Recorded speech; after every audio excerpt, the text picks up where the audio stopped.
asalaamaaleykum wa rahmatullah wa barakaatu mbokk yi maa ngi leen nuyu di leen ziar di leen dalal chaîne YouTube Ben Matar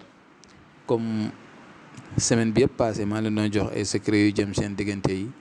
lu koy rattaxal lu koy neexal kon tey damay ñëw indil leen si li gën a am solo nga xam ne bu ko nit ki amee am na lépp ndaxte àddina boo fi nekkee ñàkk kaaraange sa yaram féex wala sa yaram oyof yaakaar naa ne lu bari si la lay yomba dalee moo xam nit bëgg laa jaxase wala séparé la yow ak sa borom kër wala yow ak sa jabar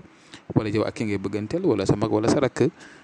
mun naa jaar foofu noonu su fekkee da nga oyof day jaar foofu def la lim lay def fekkee ni tam da nga am liggéey bu baax wala nga am place bu baax nga yor entreprise wala ngay tukki wala lu mu mënti doon daal nga siy yëngatu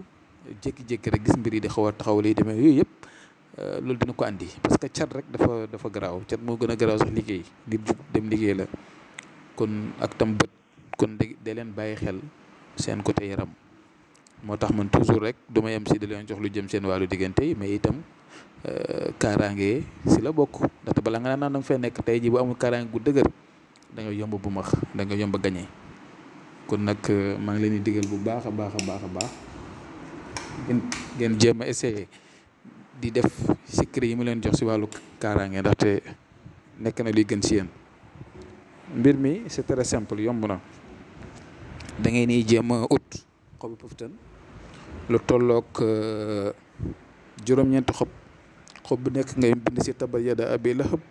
wa tabba maana anu maalu ma kasab sayasla naaran zaata lahab wa amratu amaratu atab fi jida ablu min masad lu tolloog maanaam si 9 xob yi xob bu nekk nga bind si tabat après nga xooj ko sangoo ko 9 jours waaye nag saafara boobu waroo see def parfum mën naa xaw a am xet tuuti waaye noonu la gënee waaye 9 jours yoo xam ne doo tëb soo paree incha allah rabbi nga jël xob yooyu gas ko suul ko da ngay jël xob yi gas ko suul ko incha allah kon fexe leen ngeen def ko ba pare itam ñi nga xam ne am na yoo xam ne daf leen xaw a jafe si yenn yi. biñ jokkoo am nañ si ay kaaraanga yu baax yoo xam ne yi ay sangat la yi ay